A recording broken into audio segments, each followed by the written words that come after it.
Welcome, To the Ron and Bruce show, yes. R&B, my man. How have you been? Oh, sorry, wait, we're doing the intro. I always forget. We're doing welcome, where we talk about pop culture and all things 80s and 90s, all the 70s, like all the things from our childhood. We got a great episode today.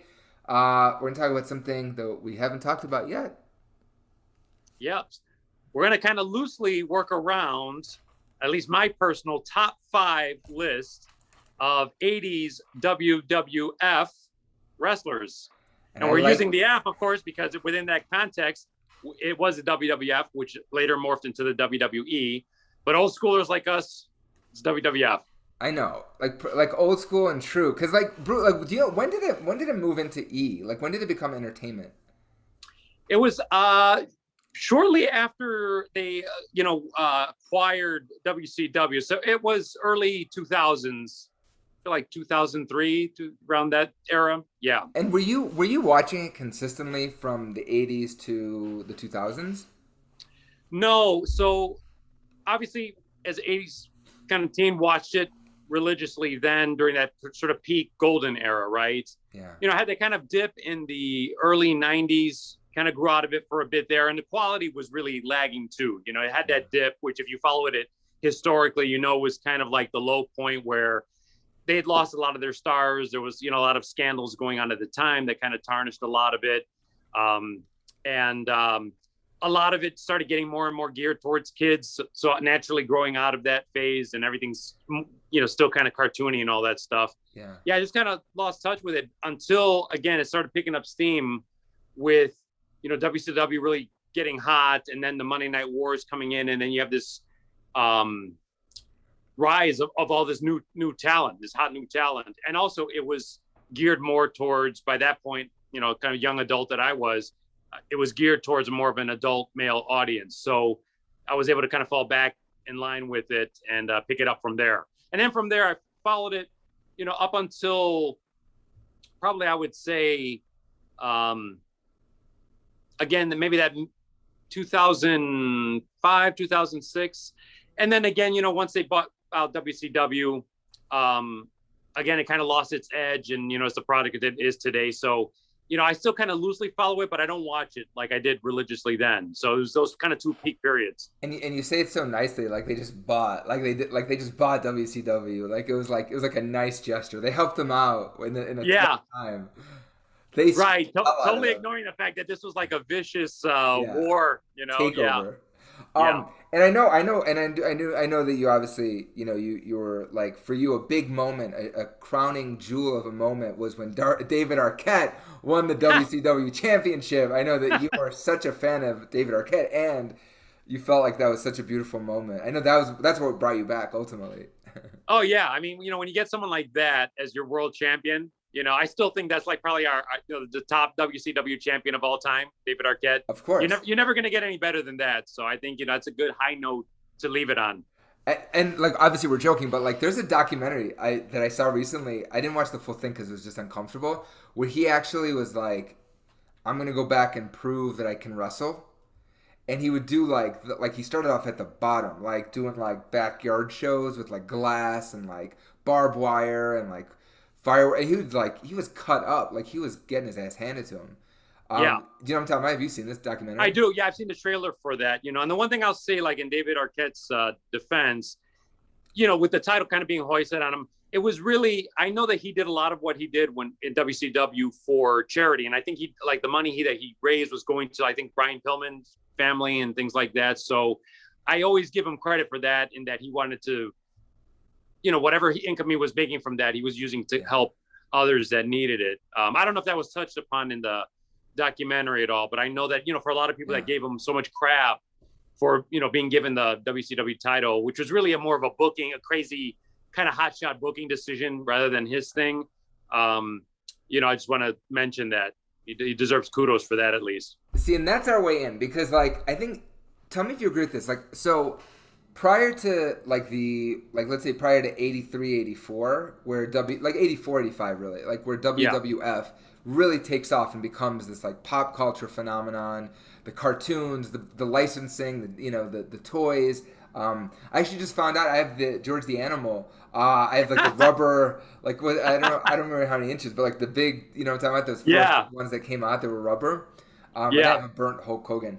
But I just found like the George one is pretty good. George the Animal is pretty. George the Animal Steel is pretty yeah. good. Um, the so prior to that, it's like super legit, right? Like prior to that, you have the different markets, the what it called Bob Crockett, like Jim Crockett, you Jim have the Crockett. territories. Yeah, yeah. I mean, like almost every state kind of had its own territory or fiefdom.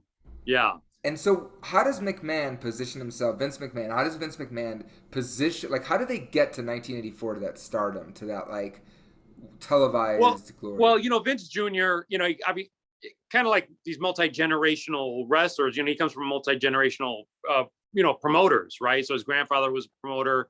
Then Vince Sr., who was very highly regarded, very classy guy. Anything you read about him, during the San Martino era, Backlund, um, uh, superstar Billy Graham, those guys, those kind of monster guys of that era.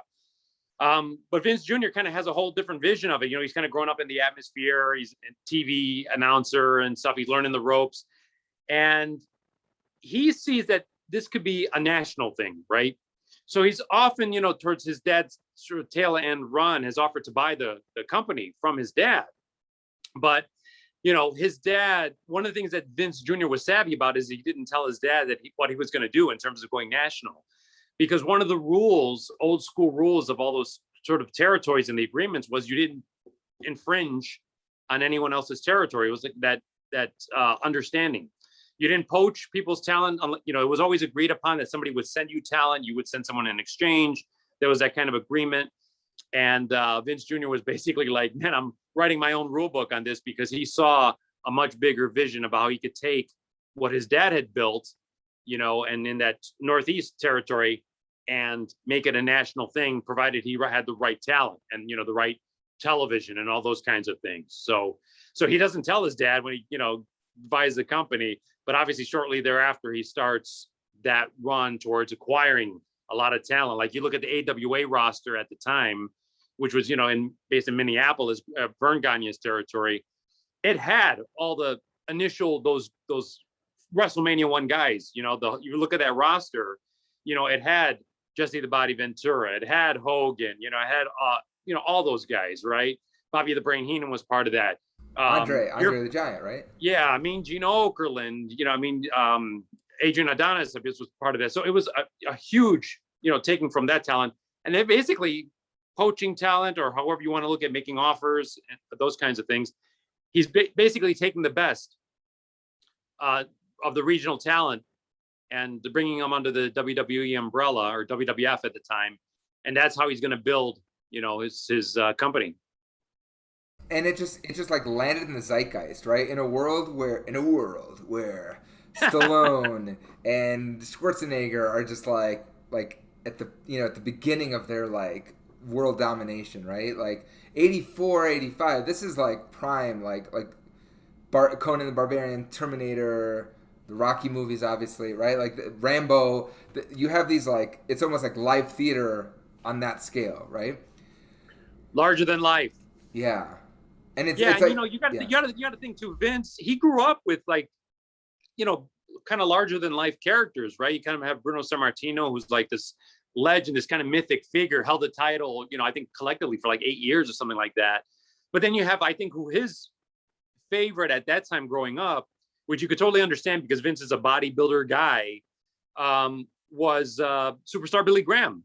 Because if you think about superstar Billy Graham, that's the guy who laid the template for Hogan, because he had the rap, the tie-dye look, muscle-bound guy, who could cut promos. And, that's who Vince sees as sort of like the ideal model, of who a superstar wrestler should be. So really so much of that, if you look at superstar Billy Graham, they always said that, the whole thing with superstar Billy Graham is he was, maybe several years way ahead of his time, because had he peaked later, he probably would have been the Hulk Hogan figure for Vince.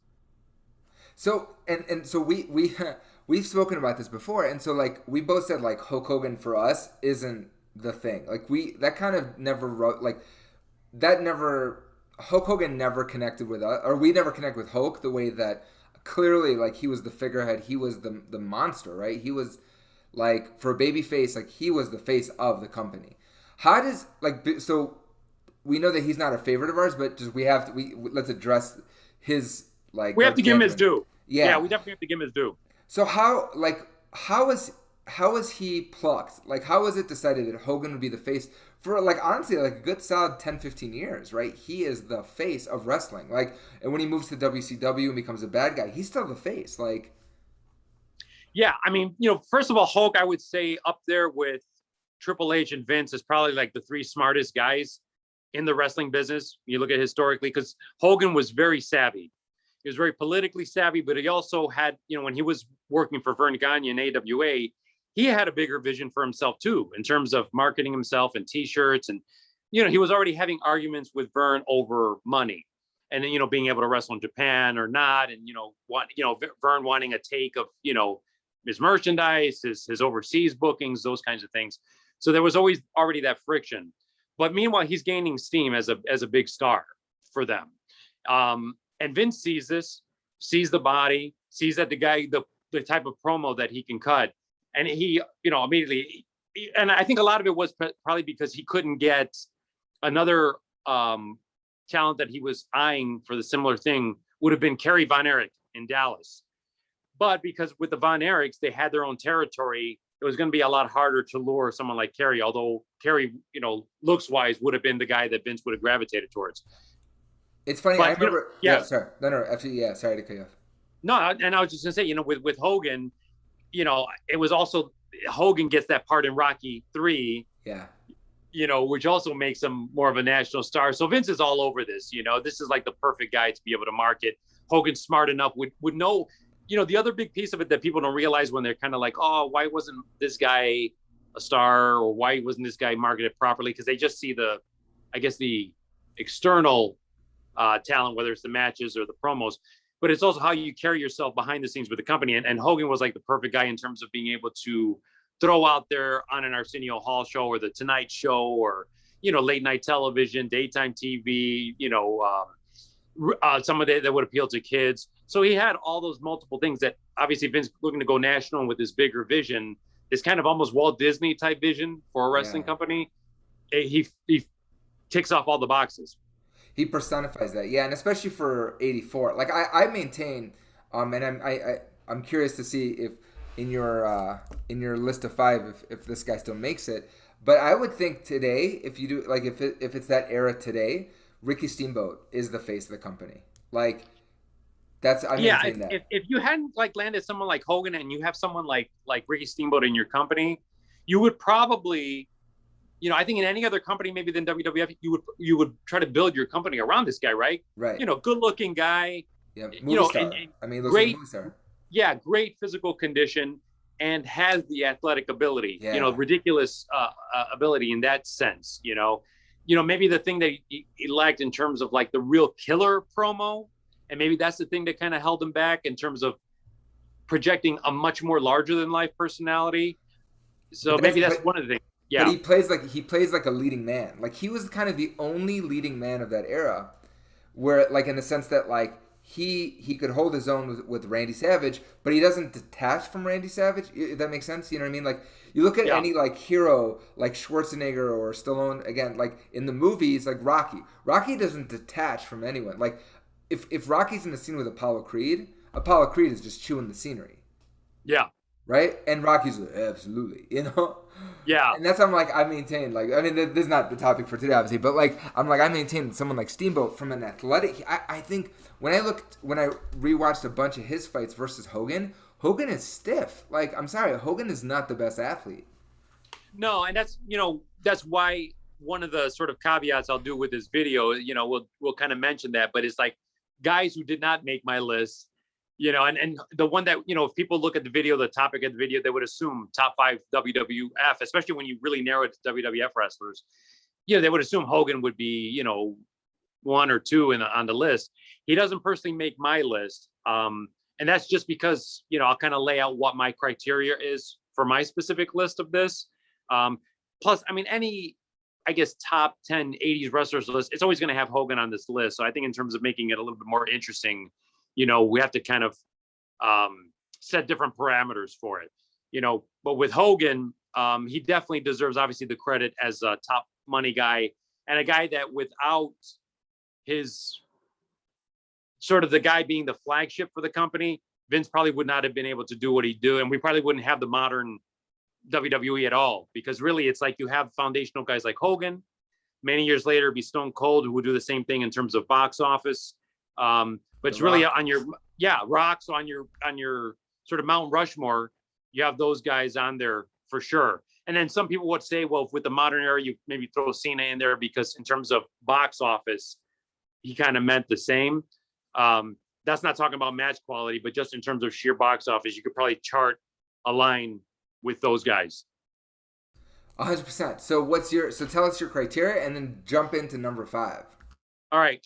So again, why no Hogan and why no Warrior? Because a lot of people will probably expect Warrior, as part of that. Is really, I'm looking at a combination of not only the ability to do promo and be a larger than life star, but also the match quality. Because I was always a guy who was for the workers, so it was really like those Intercontinental guys, which was like the workers title. Those were my guys, right? But you also have to have the larger than life characters to make the whole machine work. So I always look for a balance between guys who had the charisma, but could also work a match, because really, at least back then, before Vince sort of canceled that word out, you couldn't say the word wrestling anymore. It was a wrestling business, right? And so, in terms of the match quality that endures, the matches that kind of last with you, a lot of it is the guys who actually could work and could tell a story in the ring. And, Hogan and Warrior were limited in that sense. Even though, like now from an adult perspective, I do respect their commitment to character. And Hogan, in terms of longevity, being able to reinvent himself as not only a top babyface money-making guy, but as a top heel and a moneymaker, you can't discount that, So he was obviously very savvy, and he did have talent. It just, for this criteria, he doesn't make the in-ring cut for me. And then you look at guys like Taker and HBK. They don't make my list for the 80s only because their peak years were more 90s. You got Taker and Shawn sort of in the late 80s, and then into the 90s is when the spotlight would really fall on them. So that's one of the things. So yeah, I think a lot of my criteria again would be guys who could work, and then guys who would cut a promo and had the personality to be a national star. I have to say too. I recently saw an interview with Taker, with Joe on the Joe Rogan show, and he seems like such a lovely person. Like a cool dude, and that's why that's why basically he was considered the locker room leader without bestowing that upon himself, just because of the way he carried himself. He just had that. He had such a respect for the business, such an old school guy, a guy you knew you wouldn't want to mess with either. But just very, very centered, not egocentric in terms of, you had a lot of guys who could work and were talented, but were very selfish in terms of like, it always had to center on them instead of what was good for the company. And, Taker sort of had, not only his personal stakes in it, but he was also very invested in like the business and helping Vince and stuff like that. So respected for a reason. And it's cool to see him now get those just desserts now that he's coming out of character and is able to share a lot of that stuff. So for sure. All right, brother. Then in that case, who's your number 5? All right. So before getting to my number 5, I just want to quickly throw in 3 honorable mentions that didn't make the list, but I have to at least just give them a honorable mention. So one would be $1 Million Man Ted DiBiase, because a guy who had a great character, the great vignettes, was involved in a lot of really important storylines in that period, but also a guy who, came from Mid-South, Southern Territories, worked his ass off, second generation wrestler. Yeah, I was gonna say. Yeah, had amazing talent. Another guy I always had a soft spot for, Ravishing Rick Rude. Love the gimmick. Again, another guy that in another era you could have completely built your company around because he had the charisma, he had the look. Unfortunately, he kind of falls into this era that was like an embarrassment of riches. So I don't think he ever fully got his run or his just desserts. he's a guy I could name like 5 guys that should have been world champion during that era in WWE, but it was a different time where titles didn't bounce around like they do now. I always felt, I remember as a kid, I don't know if we talked about this before, but maybe just even looking at it recently, I always felt like he should have been a babyface without Rude. You know what I mean? Yeah. He Yep. had the body, he had the look, like he had the athletic ability. Like I don't know, I always thought maybe he was like because obviously it's sexier to be the heel. Like you're getting more attention, you're getting more opportunities as heel. But like I was like I'm like he looks like a baby face. And it's funny because he never, at least once he made it nationally, I don't think he ever reverted. He never had a face run. It was always a heel. So obviously he must have preferred playing a heel. And I guess with that gimmick, it's a fine line, right? Because he would have had to have dropped the stripper gimmick because that's a heat getting gimmick. So there's no way you would have been able to pull that off otherwise. And then another guy I wanted to just give a mention to was Dynamite Kid of the British Bulldogs, only because he's a guy that, even before coming into WWE, he kind of set the template for the modern style with his stuff in Japan, as a guy who could really go that aerial technical style. And then as part of the British Bulldogs, those guys were a sensation, at least their first couple years in WWE, like around 85, and those first couple WrestleManias, they were, as popular as an attraction, almost as like Hogan. So want to give him his due. And then also have to say that, we're excluding so much talent by just keeping it to WWF. Obviously, there was so many territorial talent and, guys like the Four Horsemen and thinking of guys like Nick Bockwinkel, the Von Erichs, guys that we're not going to be able to mention as part of this list. But if you think of 80s, these guys also were just so important to the business. Jimmy Snuka, I have to throw in. Oh, incredible. And definitely as far as the high flyer, set the template for what was to come. So with no further ado, I'll get to my top 5. And for number 5, this would be someone that would place a lot higher on my overall list. But again, he kind of crosses decades, gets his first kind of real run in WWE as part of a tag team, would go singles kind of very late in the decade, but then really find his groove in the 90s as an Intercontinental Champion and then subsequently a World Champion and all-time legend today. And that would be Bret the Hitman Hart. As part of the Hart Foundation, he already had basically all the tools that he was going to have and display later on as a singles competitor. It just took a long time. It took the steroid scandal and Vince moving away from big body guys to the sort of next guys in line who were Bret and Shawn, for Bret to get his just due in the spotlight, but he had everything that he was going to have later, even then with that tag team and, all the technical ability, had the look already down by then too. So yeah, that's my number 5. Perfect. And like what do you feel like do you think it's indicative of that era to not go for the leaner guys? It was all about the big guys, and so like you feel like that's the big thing that holds him from moving forward? Yeah, and it was well known at that time too that if you were not a big guy, you're most likely we're not going to get a push then in WWE. You start with Hogan and Andre, guys who draw that 93,000 crowd to the Silver Dome. And again, Vince being into bodybuilding himself, he would start a bodybuilding federation. Kind of one of his first failed ventures outside of wrestling. Vince was a body guy, and a lot of people would argue he still is that. If you look at their current world champion being Roman Reigns, and then Drew McIntyre for a while was like one of the world champions as well. These are big guys, So I think anytime he can find a guy who's got that, but has got the charisma, he'll always fall back on the big guys because I think to him those are the guys that draw. And you can't argue with it in some cases because it's larger than life. It works. Within the world that WWE is built. So yeah, I think those guys, it took a long time. Like Bret was good for a long time. Shawn was great for a long, long time. I mean, Shawn was great before he came to WWE. But it took a while. And it looked like if Hogan never left and they didn't have that steroid scandal, these guys probably would never have gotten the chance to be at that top tier. They probably would have always been mid-card guys who Vince relied on, but never would have gotten the chance with the world title. All right, absolutely. Number 4. All right, so number 4, another guy that kind of almost like a blonde mirror image of Bret Hart would be Mr. Perfect, Kurt Hennig, another guy who came in with like great vignettes, the perfect kind of heel gimmick of the guy who can do no wrong, does everything perfectly, bowling, basketball, diving into a pool, table tennis. Vince used to do all those vignettes back in the day before you actually even started on television.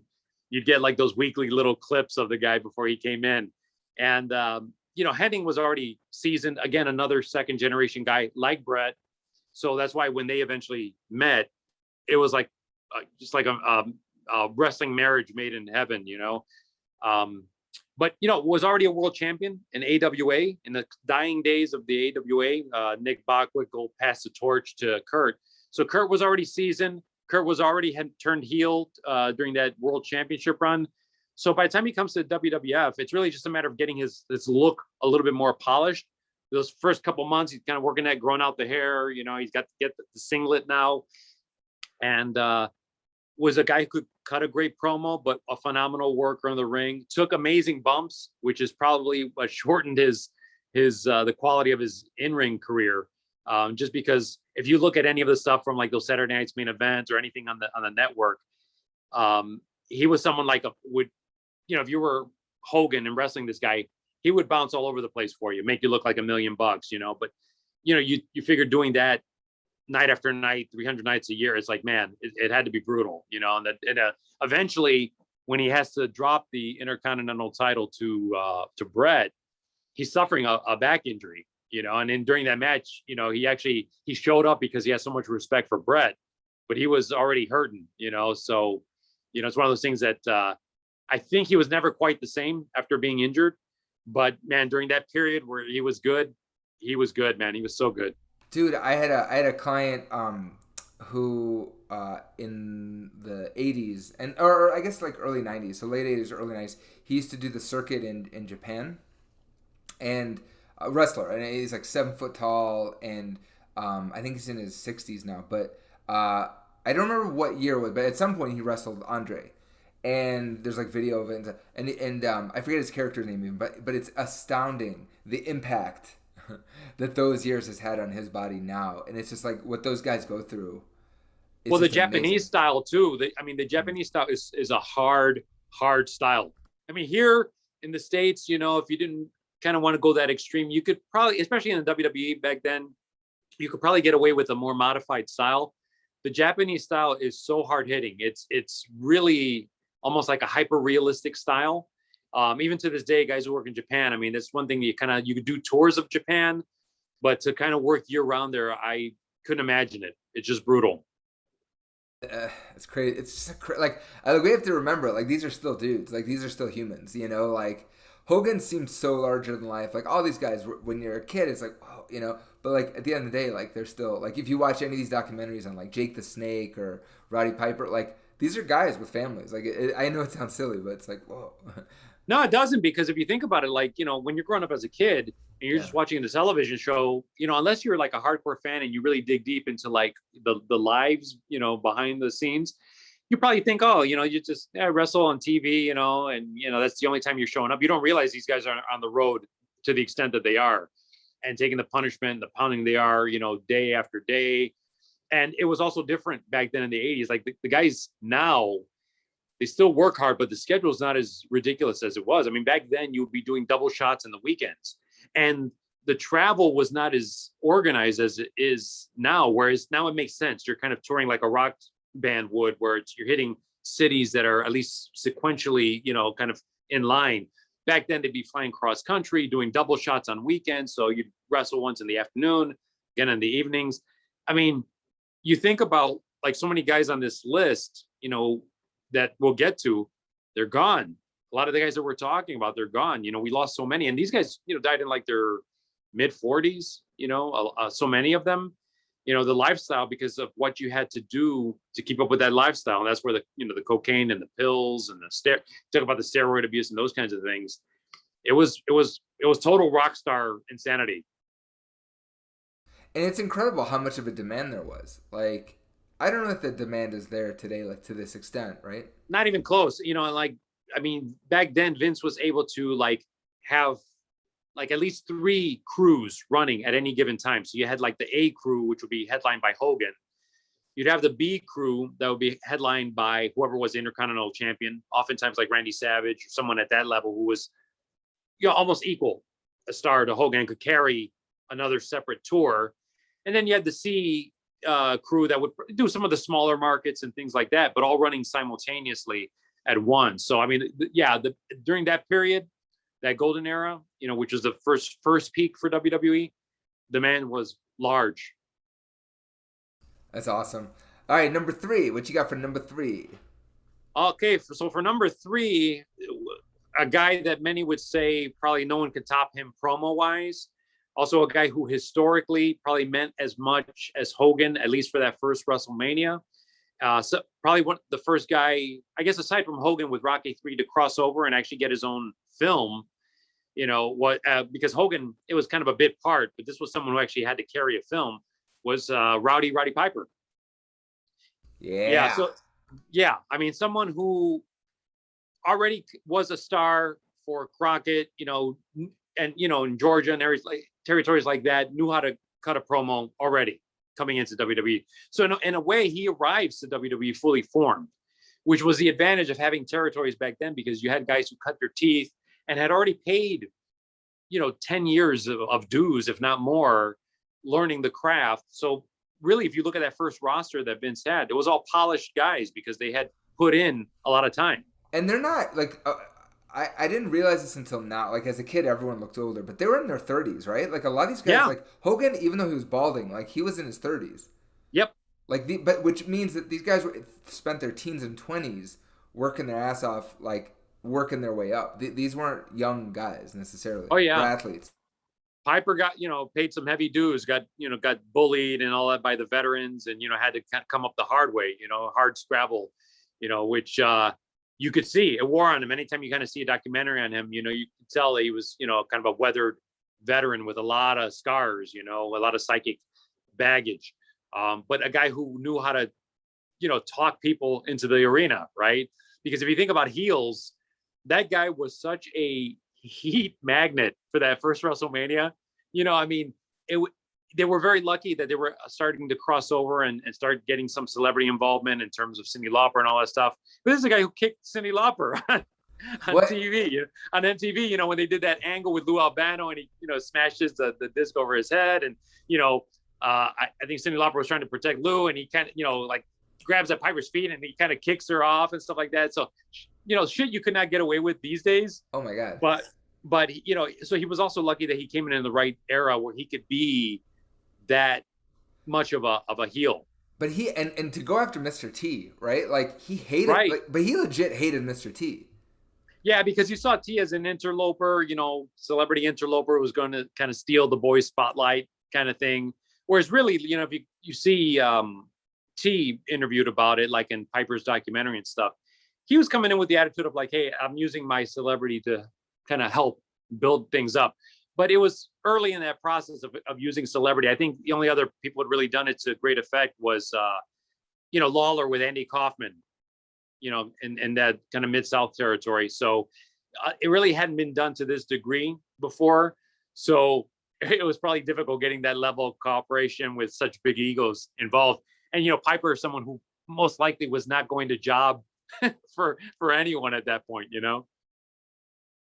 I mean, Hogan to this day will say that had Piper been more willing to do business, in other words, at least do a couple of jobs for him, Piper probably could have been world champion. They could have traded the title a couple of times, but, Hogan couldn't trust him in that sense. And I think Piper similarly probably didn't trust Hogan to do the honors, like return the favor and stuff like that. So, Piper's the one guy, at least during his WWE run, that Hogan never pinned. Yeah. And so I really see Piper as the number 2 guy at that time, right? Like I'm for sure. Yeah. You don't have Hogan taking off to the degree he does without Piper in the mix.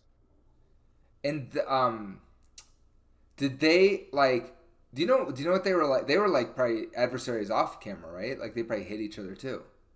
There was a little bit of heat there. Again, like Hogan felt like, if he could have gotten a little more cooperation, they probably could have gone 10 years with that feud. because Hogan's always looking at the money. That's the one thing that Hogan says. He's always all about business and how he could kind of make money with guys and draw with guys. So he's looking to that. So obviously with Piper, unless Piper at some point is willing to put Hogan over, you can't really stretch out that story, because what can you do, right? You can only do so many DQ finishes, that kind of thing. So, and Piper probably rightly, maybe in retrospect, seeing how Hogan plowed through so many guys subsequently, felt he was protecting his spot as a top heel and not, going down so easily for Hogan. Yeah, like it's funny. Like how many of those endings for Hogan where, they're pinning him down, and then he gets up, like. I remember feeling that as a kid. Where I'm like, I've seen it before, Hogan. Like, it's oh man, it got so cliche that by the time you get to the Warrior change, that's why it was so effective, because they played on that, right? They play on Hogan going for the traditional finish, and all of a sudden it's like Warrior's not there. He moves out of the way and kind of gets the splash and goes over clean, and so in that sense, they used that to their advantage, the fact that people were getting tired of that finish, and it became so cliche because you knew that that's what was going to happen. He was going to hulk up. They were going to try to go for the punch. He does the point. The leg into the face, boot. Leg drop, and they're done. So contrived. Who's we're number 2 or 3? 2. Okay, number 2. Number 2. So number 2, we already touched upon him. Someone who's like deserving of a lot more credit than he does. Ricky the Dragon Steamboat, for sure. In terms of someone who had the ability to work matches, he was actually he would probably top the list in terms of, if you're looking just pure worker at that time, pure athlete, there was no one better than Steamboat. He was already polished coming from the Carolinas and having worked with Flair, under the NWA banner. He already had his shit together as a talent, right? WWE, phenomenal worker. It's bared out by the feuds he had then. And, when he leaves WWE out of frustration, he goes on to work a legendary series of matches with Ric Flair, too. So wherever that guy went, the magic followed him. He's like the common denominator in some of the best matches of that era, whether it's his match with Savage, which is an all-time clinic, the matches with Flair, anyone that he kind of got in the ring with, I've seen early matches with him, like one-offs with him and a very young Bret Hart, stole the show, just phenomenal talent. Someone who had the charisma in terms of like the look, had the right look, could have been a babyface if Vince probably had focused a little bit more on him. And unfortunately suffers some bad timing, because he finally, when that feud with Savage in the all-time classic, they steal the show at WrestleMania 3, gets the title, but is about to become a new dad. Yeah. Wife wants him more at home. And so he asked Vince if he could take a little time for that. And at that time, unfortunately, it wasn't like now where they can maybe write television around you and all that stuff. If you had the title, you had to be sort of touring and working shows and stuff. So they had to have him drop the title 2 months into what was supposed to be a much longer run. I think that would have more firmly established Steamboat as a top babyface. Yeah. So it's kind of one of those great what ifs. Now, obviously, out of that, he was able to go to NWA/WCW and become a world champion for them. And Ric Flair loved him, right? Yeah. I think Flair would cite him as his favorite opponent of all time, because those guys, they never worked a bad match, and they just had. The other thing is, those guys were able to call it in the ring. They didn't have to sort of script things out ahead of time, which I think was their preferred style of working. Whereas someone, when he worked with Savage, that was a much more methodical, written out type of match. They could just go in the ring for 60 minutes, if not longer, calls high spot after high spot. They just knew each other so well. So yeah, Steamboat, someone who, just in terms of pure wrestling talent in the 80s, definitely deserves a top spot and much more credit than he's gotten. I know, they used to do 60-minute sets. That's crazy. And can you imagine doing that sort of night after night if you're touring with that kind of match? And Flair was notorious for that. Like, that was his thing. He was a 60-minute man doing that all the time. He wasn't just for like pay-per-views or for television. This guy was doing that as a sort of standard for him. I don't know. I have to ask you too, like, because he is he is a pioneer of this era too. Why was he not at WWF? Like, I know he was loyal to WCW, but like he at some point does turn, right? He does go. Yeah, yeah. At some point, he starts having problem with management, because it goes from Crockett to Jim Herd, and Herd wants to make it more WWE. He's trying to change Flair's style, and Flair leaves out of frustration. So he does come to WWE, but it's a little too late in the game, a little bit, and unfortunately, like I think the initial idea was because the dream match back then was everyone talked about Hogan versus Flair. Like, oh man, if we could ever get that match somehow, that's the match everyone wanted to see. But obviously, both being in different companies, it didn't look very likely. So Flair does eventually come to WWF at the time out of frustration, brings the big gold belt with him. Had the audacity to bring that because he had a deposit on the belt. If you were a champion, you put a deposit on it while you had it, and then when you returned it, you got the deposit back. So that's how it was, and he didn't get his money back, so he brought the belt with him.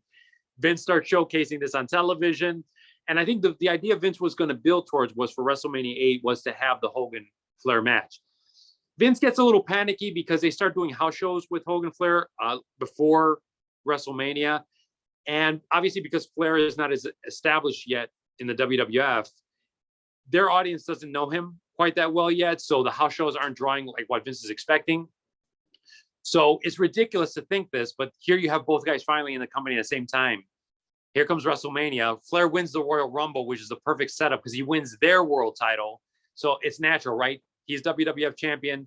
Hogan comes in the challenge. That's your setup for WrestleMania 8. Vince gets panicky. He says, no, I'm going to put Hogan with a big guy, Sid. I'll put Flair against Savage. You never get the Hogan-Flair match in WWF. You get it later in WCW, but it really, on the biggest platform, you never got it where it really deserved to be.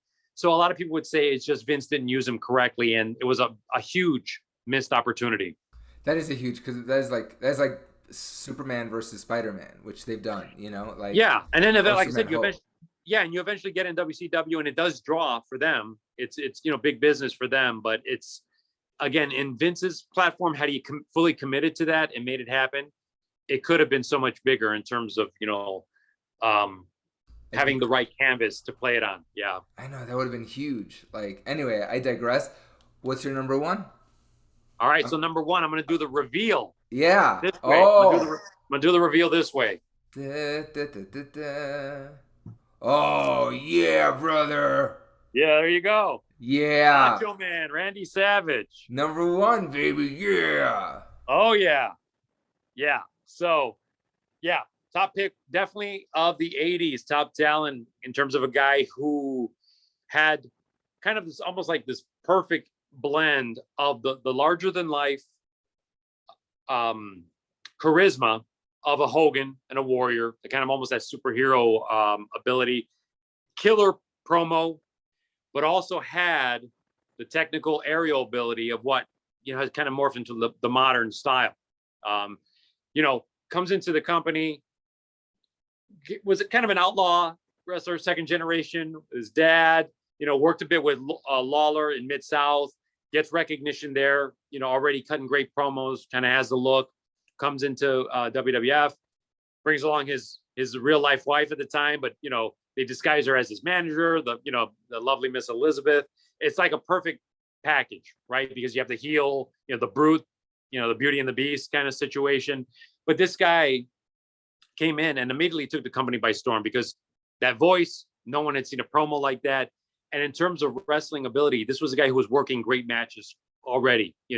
Because he wasn't, like all juiced up like he would subsequently get. He kind of had still a good size, but was clean of injury, all that stuff, and so he could really go that hard style that a lot of guys would pave the way for guys like Brett and Shawn to be seen as credible world champions. So a guy who kind of ascends quickly to become Intercontinental champion, keeps it for a year, and then after that, shortly after he becomes their world champion when Hogan has to step out for a bit, film No Holds Barred, and then they work towards the Hogan Savage, main event, which is huge box office at the time, phenomenal because it was a perfect feud, perfect storm of personalities and stuff. So, but yeah, I mean, Savage, he had everything. You know, had the unique look, had the colorful robes, the colorful gear, could cut a hell of a promo. You know, he could, again, a guy who could like Piper talk people into arenas. And then when you get there, unlike a lot of other talent, you know, even Piper, I would say, like, you know, you get a Piper match, but he's not a guy who's going to really deliver on the match so much, you know, because that really wasn't like his focus. But with Savage, he talked you into the building, and you would also get the quality match. Well, and it's funny, and that's why I could never get down with Ultimate Warrior, because I just Yeah. felt like it was such a ripoff of Randy Savage, like the tassels and the neon, and I was like, and I just felt like they looked the same. Yeah, and he borrows a lot of that sort of the colorful gear and the kind of like the hyper, you know, because that's the thing Savage was known for. Anyone who worked with him during that period, he was very intense.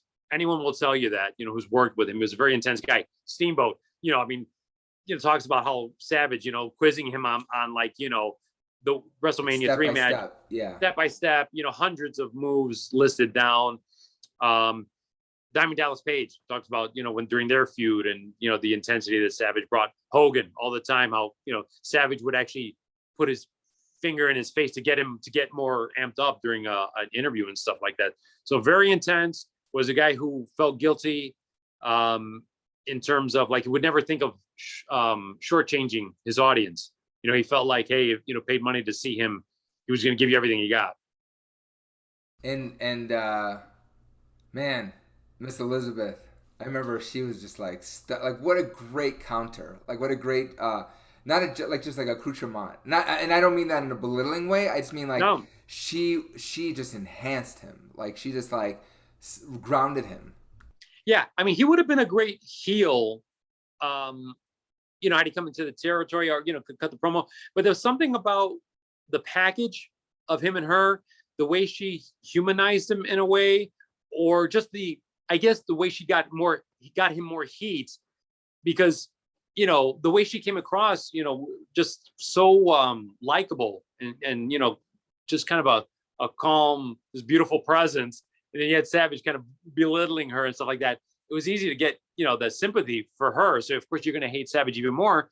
But then it also plants the seed for them being able to say, okay, down the line, when we turn this guy, you know, that's a perfect setup for that too, you know, because then you have them as this sort of ultimate babyface couple at the time. And I mean, like we can't go without saying she had a horrible death, right? Like she had a horrible ending herself. Like what, Lex Luger, like Yeah, you know, shocking. I mean, unfortunately, you know, it's like, you know, drug overdose and had gone into some stuff, which I never, again, you wouldn't picture behind the image and all that stuff, you know, very sad way for her to go. But man, during that period, I mean, she was just perfect. Everyone's, you know, first crush, you know, and, you know, she didn't have to say a lot. She just, the presence that she brought to things, and she just knew how to play that role so perfectly. I mean, it was, you know, it really brought Savage, I think, to that main event level where it drew, yeah. I think, a female audience into it too, a little bit more. Well, she was like the Adrian from Rocky. Like she was so supportive. You know, she's Yeah. like anyone. Like that's what you wanted her to mother you in a way. You know, like because I was young and I was like I remember. I mean, she was stunning, but I just remember being like she had such a calming presence to this psycho, and you're like, man, I want like I'm a psycho. I want someone to be that loving to me and nurturing, like Adrian. You know. Yeah. I mean, I think Savage is someone that obviously, and it's still not known to this day because it took so long for them to put him into their Hall of Fame. So obviously there was a bad falling out with Vince along the way. And, you know, there's rumors about this, that, and the other, which you can also almost still see. Like, I did not like, of all the recent A&E documentaries that they did, most of them were really, really good. I hated the one that they did on Savage because here's someone who really deserves a lot of credit for building up a certain level of credibility for the company. Because you had Hogan, who definitely built up the box office, right? But then you had Savage, as when he becomes your world champion, he's someone who has the charisma of a Hogan, but can go with guys like, you know, uh, Steamboat and, you know, Henning and those kinds of guys, you know, and Ted DiBiase could have feuds with those guys, and work with everyone up and down the card. He could work with an Andre, you know, or he could work against Warrior, you know, he can work against anyone that you pretty much put him up against. And it set again the template for pretty much what you got now, which is a lot of guys who don't look like supernatural, larger than life characters. They just look like kind of normal guys that don't weigh anything over 200 pounds. You probably wouldn't have had that without the precedent that Savage set as making that credible, making that believable. Bruce, I love this. Was I like? No, like this was so cool. Like I love hearing you talk about these things because you just totally painted the world of this. And then how does it like? Does WCW take over the market share, and that's what kind of does both of them Yeah, in? it's like a perfect storm for them, right? Because you have a young executive by the name of Eric Bischoff, who kind of started as an announcer in AWA, and kind of gets a lower level job. And then at the time, fledgling WCW, that was a company that was losing money hand over fist, but they had a good TV spot on cable, right? But all of a sudden, because of the fallout with the steroid scandal and things starting to kind of go south for WWE for several years there in the kind of early to, I would say, some would argue up until maybe 97, 98, that was like a window of opportunity for WCW because they started acquiring talent.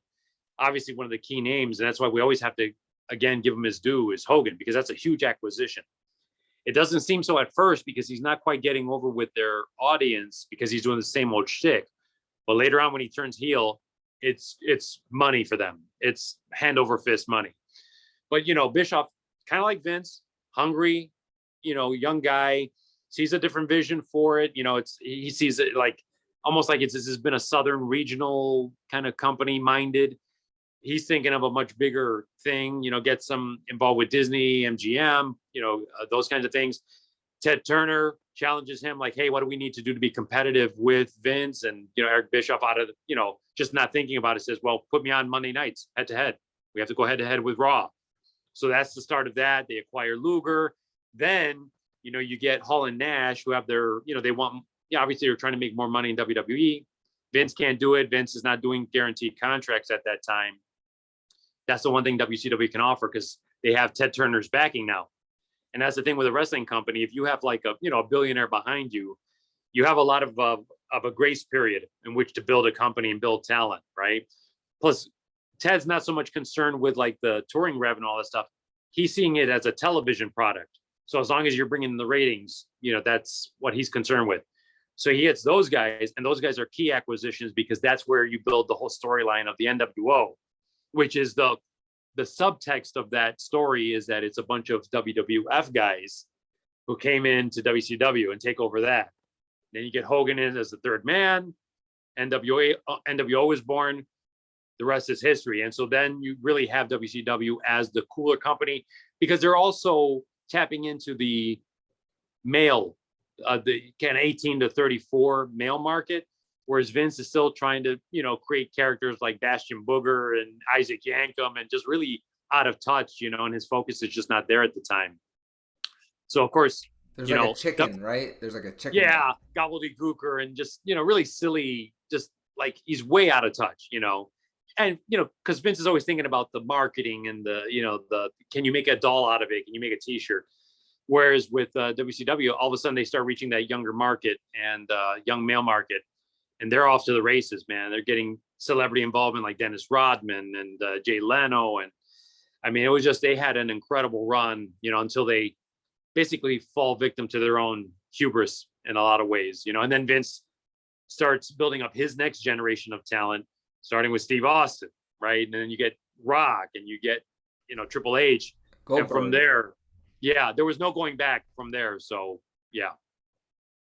Dude, this is great. This is so helpful. Like I just seeing the rise and fall, and then I don't want to say rise again because like I watched an episode recently of Monday Night Raw. Not even a full episode. I just skimmed through it and I was like, ugh. Like it's a different product. It's a whole different product because it's a more, whereas WWF was a family-owned business. He went public at a certain point, so now you're accountable to shareholders, that kind of thing. Plus, once he didn't have that really intense competition, there was nothing to rub up against.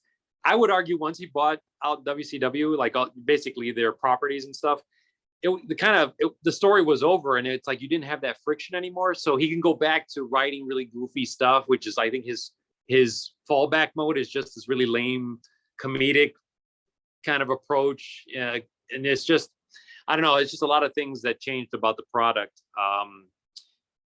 which is why we get what it is now, which is kind of a watered down. Plus, the other thing I think Vince did was he had so many challenges with top talent that what he did was he reshifted, and what he's doing now is making the brand the star, as opposed to any particular individual, because then you don't have leverage as an individual star. You can't sort of, hold Vince up for money, or you don't want to do this, that, or the other.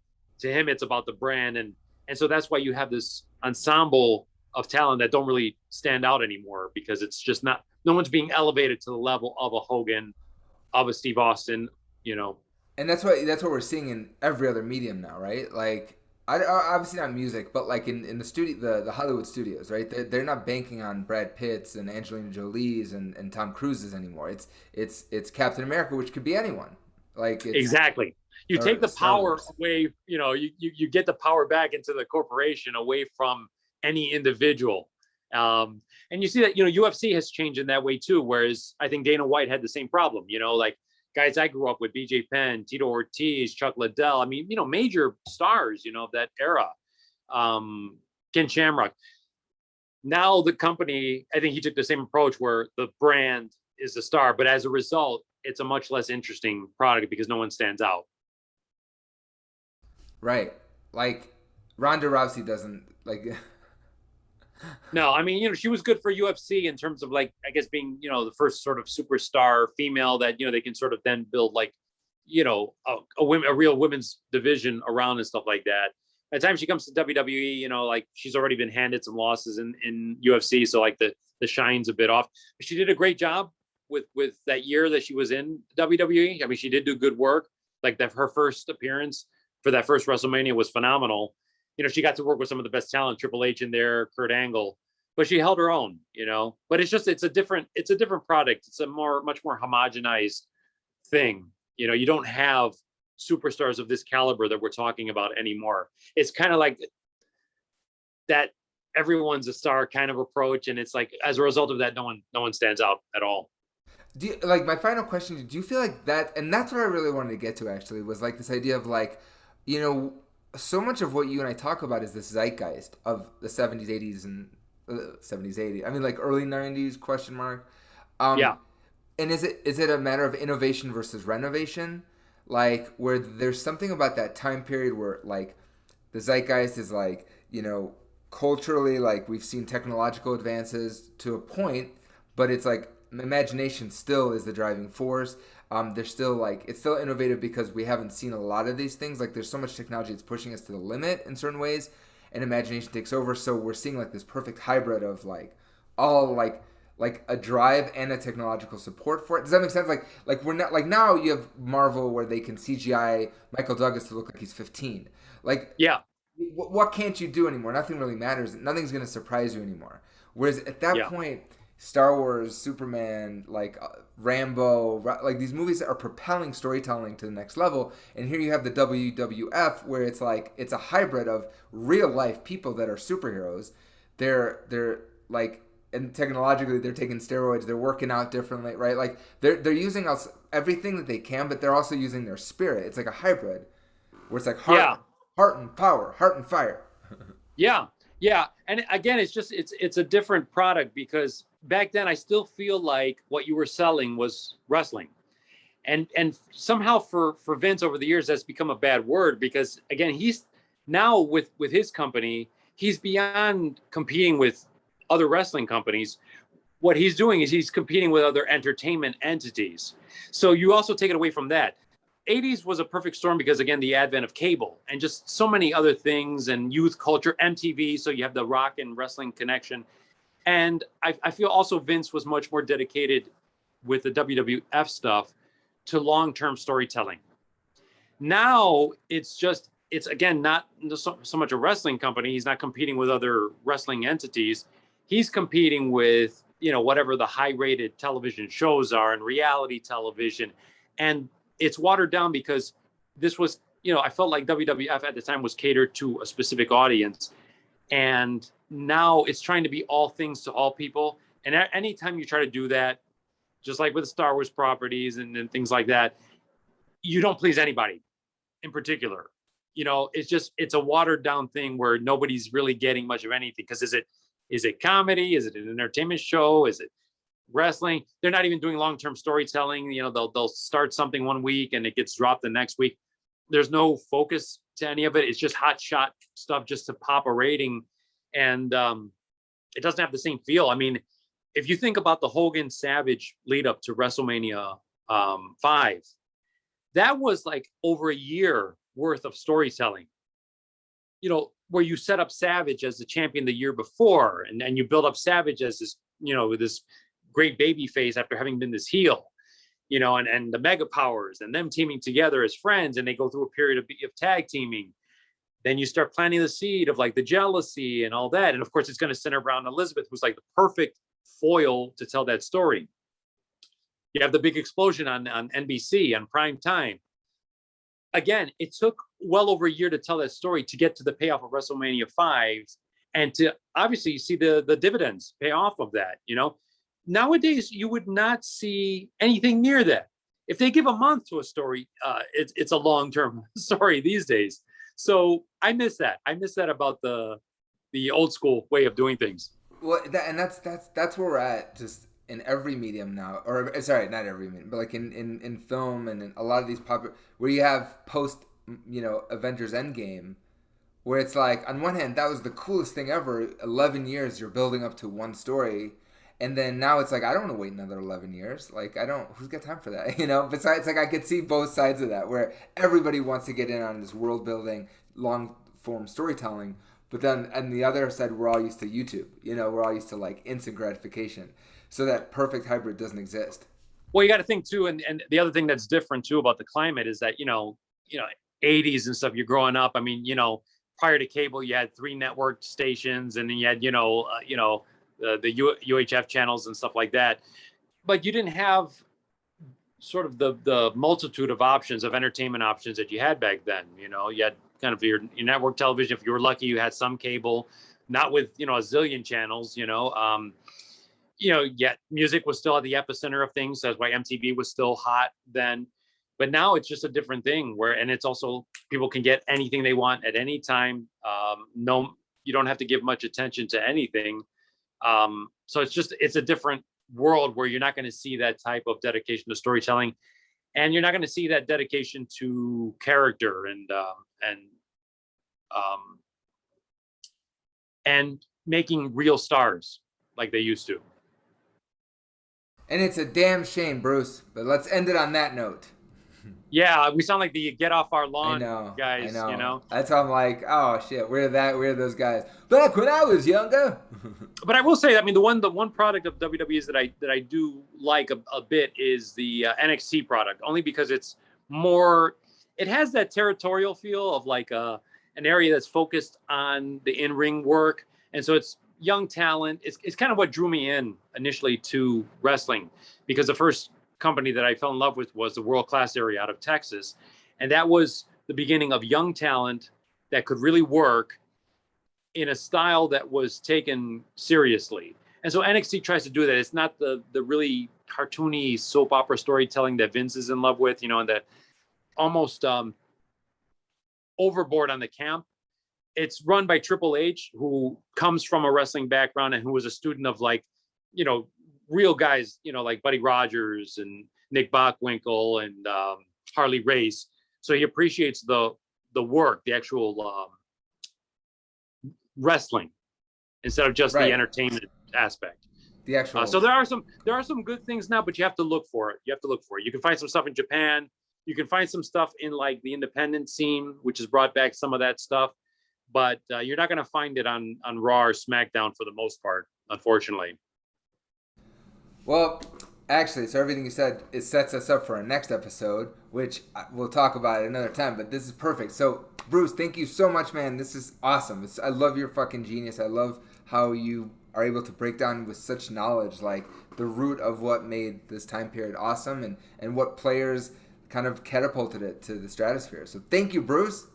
Well, thank you, Ron. Thank you for all the incisive questions and for, being a good foil, because I know you were a big fan of this period. I know it meant a lot to you as well. So, It really did, and so we recorded this episode. We tried we had some technical issues before, and I felt like I wasn't doing justice to it. So this was much better for me just to like sit, and I don't know if I added too much, but I was like, oh, what's next? Like it's real. I love hearing you talk about this era. No, it's good because it does spark off things. You kind of think of, okay, it makes you go back and really kind of draw that connective tissue because it's such a rich story. I mean, you can go off on different tangents, cover the 90s, cover just different, you can cover areas outside of the WWF. I mean, it's such a rich tapestry to touch upon. So yeah, maybe we'll look well into the future. Maybe we'll reinvestigate this from another angle.